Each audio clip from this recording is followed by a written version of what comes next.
It was President Buhari's second outing on the world stage,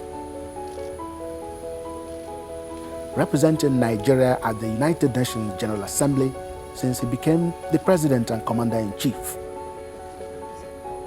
Right from the very first day, President Buhari touched ground at JFK Airport. He left none of his lieutenants in doubt about his mission at the United Nations General Assembly, where over 190 world leaders converge yearly.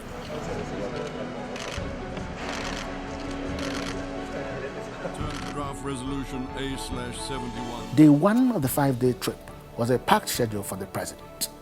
A high-level summit on addressing large movements of refugees and migrants was the first item on the long line of meetings.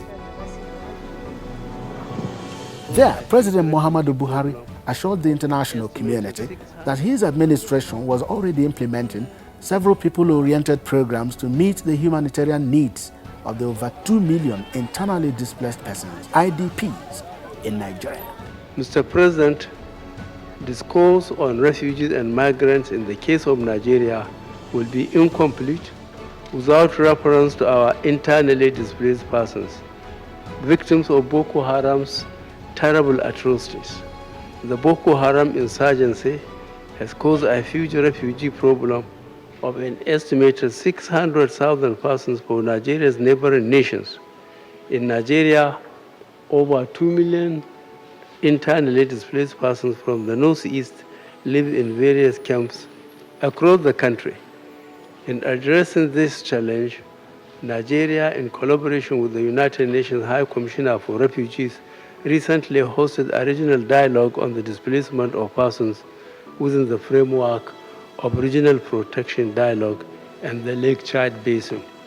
Up next was a meeting of the African Union Peace and Security Council on the situation in South Sudan, held on the sidelines, where President Buhari asked leaders of the parties to the lingering conflict in South Sudan to honor the terms of the August 2015 peace agreement signed by them.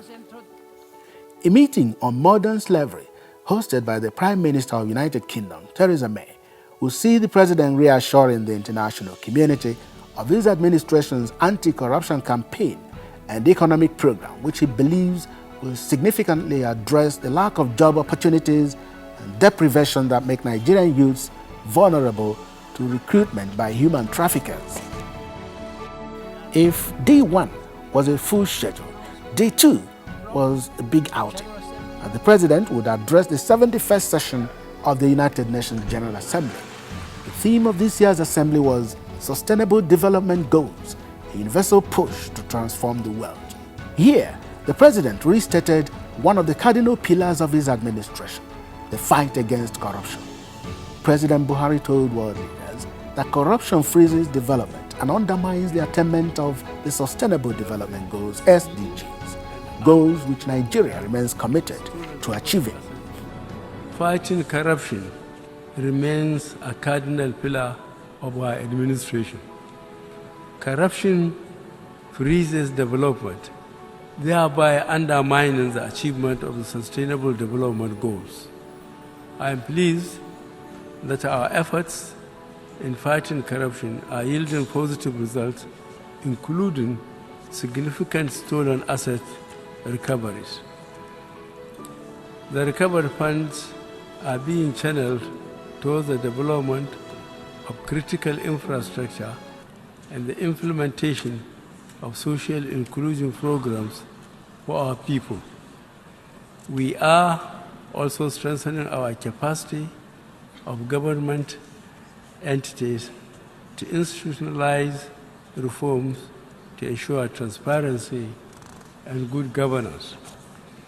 The Anti-Corruption Summit held in London in May this year served as further reassurance of the global community's commitment to fight corruption through the proposed practical steps to address the challenges, including actions to hold perpetrators to justice within the law. Nigeria supports the development of an international legal framework to enforce anti-corruption measures and strengthen existing international institutions to effectively deal with corrupt practices. On day 3, the economy was high up the president's agenda. At a meeting with potential investors, the president promised that Nigeria will soon be one of the most attractive places to invest, as his administration has embarked on significant economic reforms to realize the goals. Nigeria is keen to move effectively. He was addressing a large gathering of political and business leaders from the United States, Africa, and other regions of the world at the second United States Africa Business Forum, hosted by the United States Department of Commerce and the Bloomberg Philanthropies. The Nigerian leader was optimistic that a presidential enabling business environment council headed by Vice President Yemi Osinbajo will soon come out with a range of far-reaching reforms to improve the business environment. But let me use this opportunity to boldly affirm our conviction that there is no crisis without an accompanying opportunity. In our case, we see Nigeria's ongoing economic challenges, occasioned mainly by the failed oil prices, as an opportunity to set the economy firmly on the path of true diversification, sustainable economic growth, and shared prosperity. Since the inception of this administration in 2015, major efforts have been aimed at ensuring that Nigerians enjoy rising standards of living. We campaigned for and came into office on the back of 3 fundamental issues. 1, securing Nigeria from terrorism and banditry. 2, fighting corruption and ensuring that public funds work for the public good. And 3, rebuilding an economy that was dangerously dependent on crude oil and afflicted by rising inequality and jobless growth. We are pleased to note that our efforts are yielding fruit. One of the remarkable opportunities the United Nations General Assembly offers is the chance to enhance bilateral and multilateral relations among member countries. Nigeria did not pass up on this chance, as the president attended at least 9 of these meetings, 3 of them particularly worthy of note. The first was with President Francois Hollande of France, whose country has proved a valuable ally in the battle against terrorism. The second was with perhaps Nigeria's most powerful ally outside Africa, the United States of America. It was an intimidating delegation from both sides, perhaps to underscore the importance of the issue at hand, defeating terror. Underscoring Nigeria's importance in the Committee of Nations, President Barack Obama said he was happy to work with President Buhari to deal terrorism a deadly blow.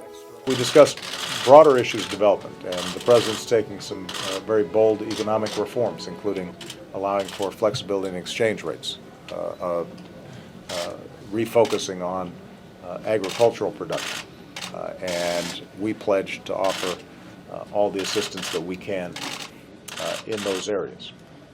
And as the President is trying to stamp out corruption, to recover external funds that may have been illegally obtained and are sitting in bank accounts around the world, as he continues to work to make sure that the security forces inside Nigeria are abiding by professional and human rights standards. What we've pledged is that we will partner in any ways that we can to be helpful. Responding, President Buhari praised the role of the United States and Britain in the stabilization of the Nigerian polity, which has contributed to the success of the fight against Boko Haram. And when we came back, our major problem we identified and we mentioned during our campaign is about security, economy, and corruption. And in each of the 3 identified objectives, the United States help us, training our military, helping with hardware and software. That's why we are very successful in the Northeast, where Boko Haram was holding clearly 14 out of 774 local government, and they declared a caliphate. Now they are not holding a single one, and they are reduced to what we call using improvised explosive devices and attacking soft targets. And then the training team we received from the United States and the hardware and software help has helped to stabilize it. And in the south,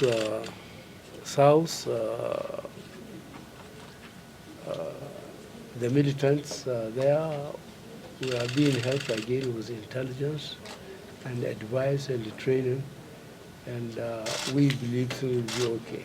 I don't think Nigeria can thank the United States enough in terms of helping us in the security and the economy.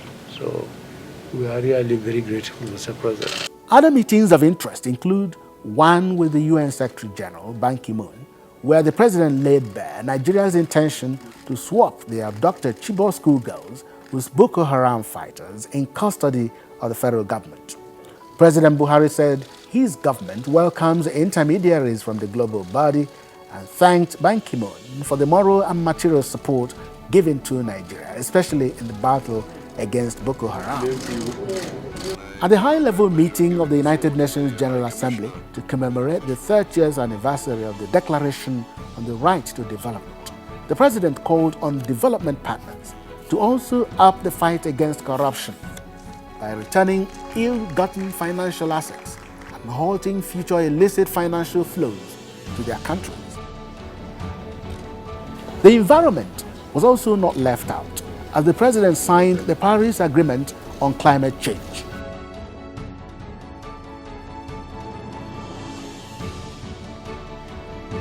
President Buhari described Nigeria's signature to the deal as a demonstration of her commitment to a global effort to reverse the effects of the negative trend. He also promised to ensure the ratification of the agreement before the 22nd Conference of Parties to the UN Framework Convention on Climate Change in Marrakesh, Morocco, in November 2016. The President seized the opportunity of his stay in the United States to meet up with Nigerian professionals who live and work in the United States. Coming from diverse professional backgrounds, their desire to see Nigeria's progress served as a unifying denominator. The parley provided President Buhari opportunity to bring them up to speed on the challenges Nigeria currently faces, what he was doing to solve the problems, and that they could be of help. I'm very pleased to meet you.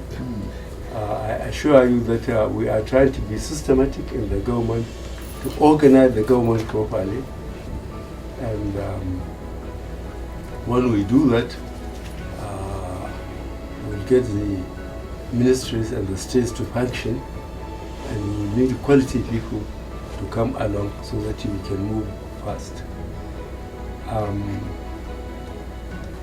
This year's budget was a miracle. Miracle in the sense that I told you we couldn't pay salaries, both federal and states. And then I called the Senate President and the Speaker. I begged them to let them show some understanding so that by the end of the second quarter or third quarter, we can do supplementary budget. But after 16 years of a different party and 8 consecutive governments, no party will come and get it easy.